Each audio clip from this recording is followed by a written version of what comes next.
دیرگای حکوومەتی یارمەی کوردستان بە تایبەت کابینەی نوێیەم و بە تایبەتتر سەرۆکوەزیران مەسرور بارزانی بۆ ڕوبەڕووبنەوەی کاریگەریەکانی کەش و هەوا ئەم پرسە گفتوگۆکەم لەگەڵ بەڕێز بەیان سامی عەبدوڕەحمان ڕاوێژکاری سەرۆکوەزیران بۆ کاروباری دەرەوە گۆڕانی کەش و هەوا لە ستۆدیۆ میوانمە. بەڕێز بەیان بەخێر بێن. زۆر سوپاس. سوپاس مامەدەبوونتان. لە ماوەی چەند ڕۆژی ڕابردووە کۆبنەوەی کرا لەوێ بەشدار بوون لەو کۆبنەوەی ئەوەی لەو کۆبنێ زۆر گرنگ و سەبارەت بە ڕوبەڕووبوونەوەی کاریگەریەکانی کەش و هەوا چی بوون، بڕیارەکانتان چی بوون؟ بەڵێ ڕاستە ڕێزدار سەرۆکی حکوومەت کاک مەسرور بارزانی ئەف اجتیماع پێک ئینا و ڕێزدار کاک مەسرور گەلک جدی بوو سەروی مەوزوعی گەلک نیگەرانە و کەش و هەوای کوردستانت گۆهەرەیە وەک دنێهمی نەغێر ئەفدەر بەس هەولێر و دهۆکشی نەها مشکیلا ژینگە هەیە پیسبوونا هەوا بڕێە ڤان پاڵگاوە و ڤان سوتەمەنیەت پیس و موەلیدێت کارەبا کە سوتەمەنیەت پیس کارتینن و دەنگێ وانجی گەلەکە موضوع بهتر مناقشة سرفان تشتابو أفجي تأثيرت كال سرجيانا خلقه أمجي مالا مجيل هوليريا خزمت مجيل دهوكو سليماني وجهه دهننا أمجي هولاتي ادفي ولاتينا ادفي أم ولاتي خو بباريزين وجينجا باراستن بشكش في مسؤولية السرشاني مهمة بله جابو باشتربوونی ئەم دۆخە باشتربوونی دۆخی ژینکە و ڕوبەڕووبوونەوەی کاریگەریەکانی ژینکە لە ماوەی ڕابردووە کابینەی نوێم چی کردووە پلانی چییە بۆ داهاتوو؟ بەڵێ ڕاستە کابینەیە نۆوەم گەلک تشتکردە گەلک جدی بووە سەروی مەوزوعی الکردستانی مە چەند مشکلێت مەزن هەنە ئێت گۆرانە کەش و هەوا وەک مگوت ئەڤ نەغێر مشکلەش کوردستانێرەیە عێراقژی هەیە دنێ هەمی هەیە گۆرانە کەش و هەوا الكردستاني تأثير كلا سر آف كم بويا الفيدري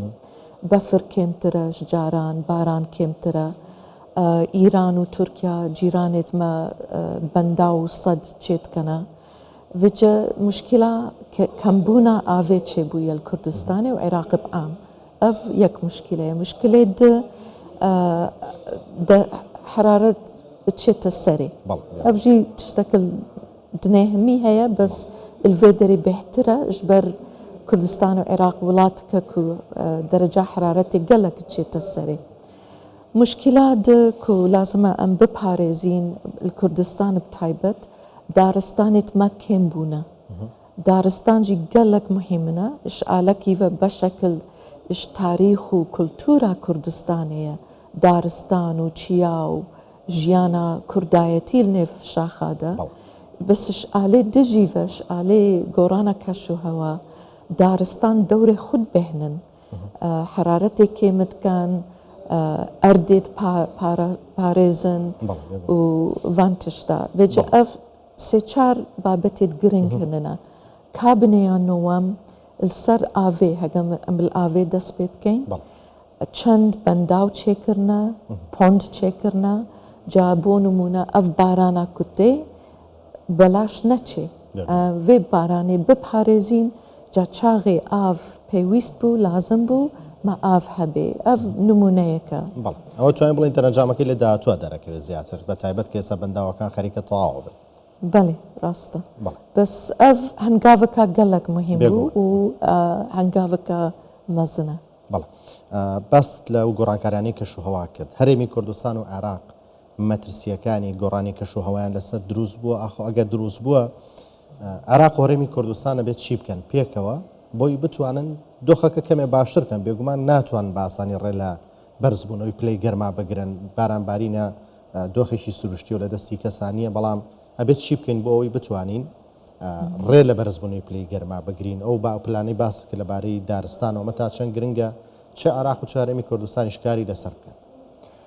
راسته ام قالك محاولات كان حريم قلب حكومتها فيدرالي بيك بين السيرفي بابتي يعني باراستنا جينجو ستاندن برامبر قورانا كشو هوا ام بيك ربين يك دنگ بين وحتى نها مكارين بيجين ما بيك الشغلي شغلية وهنقاف دانانا بس دفي بهستر جيبه وهما هنقياما القلب بغدا بهستر بي ما دسي جارة سردانا بغداي كرو برپرسيت وزارة جنگا بغداي جي عراقي جي هاتنا كردستان محاولة كان بيكرا سر يك بلان بشغلين الأستن نف دولتي يو ان عراق نوين رايتي هم كردستان تكايا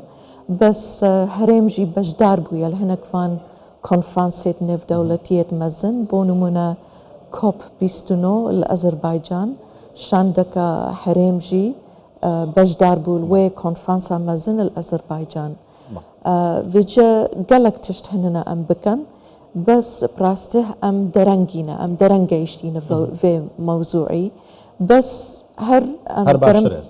باشترا ومهم دنجي كردستان بجه دني نغير أم الفيدري بيكرا ببايفين بس هاو دوستيت ما يدرفا أمريكا أوروبا الشرق الأوسط سعودية وان ولاتاجي دنجي ما بجه هیچ هاوکاریشان کردوین یاخود لرگی عراق و هاوکاریه کری لسبارت بارو بنوی کاریگریەکانی ژینگە براسته هندك ولات هاوكار بونا بونمونا هندك ريخراو هننا نيف دولتي وك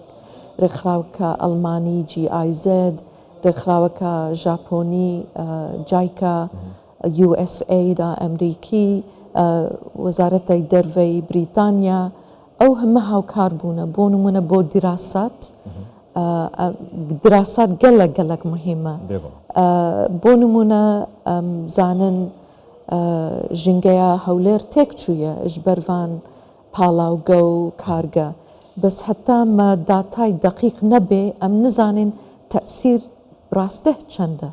اما بشافي خود بهنين بس دراستك علمي جي لازمه بجا هندك هاوكاري كرنا الدراسات هندك هاوكارية دجي بس مدفي ام بقهين قوناغا كده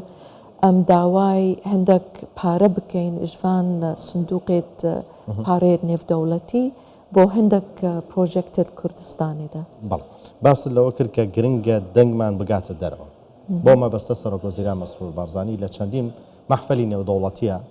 باسییان پرسی کردووە چی بکەین بۆ ڕوبەڕووبوونەوەی کاریگەریەکانی ژینگە و هەروە بەڕێزیشتان لە مێپسا باستان کردووە کە چ کاریگەرێک لەسەر هەرێمی کوردستان و عراقیش دروست بووە کە چەندین کەسایەتی نێودەوڵەتی لەوێ ئامادە بوون. ئەمانەی کە سەرۆکوەزیران لەماوەی ڕابردووە کردووی تا چەند گرنگ بوون لە گەیاندنی دەنگی ئێمە بەدەرەوە.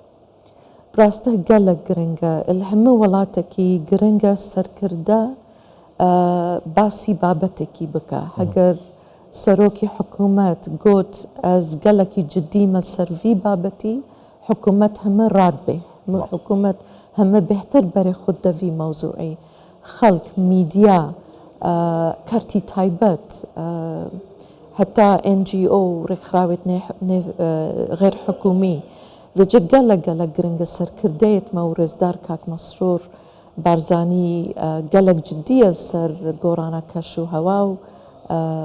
جنگا باراستن اف قالك مهمة شمرة وك حكومتها حريم وخلقي كردستان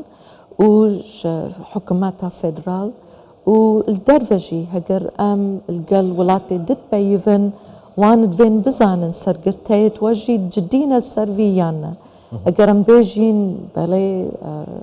سروكي حكومتي ما قالك جديو بحثا فيكرال في كونفرانسي دو اف قرار دايا واف ياسا درچويا اف جي ما بهسترت قل درفا ئەوەی کابینەوەی حکوومەتی هەرێمی کوردستان کردوێتی و پلانی داناوە بۆ بیکات لەبارەی